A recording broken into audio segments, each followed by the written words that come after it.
Sir Astra micro,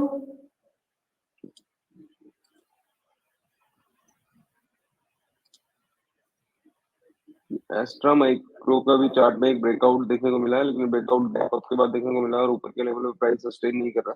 तो current level पे अभी इसको अवॉइड करें। एक बार एक 340 के ऊपर अगर निकले तो अभी इसमें नई बाइंग फ्रेश पोजीशन बनानी चाहिए।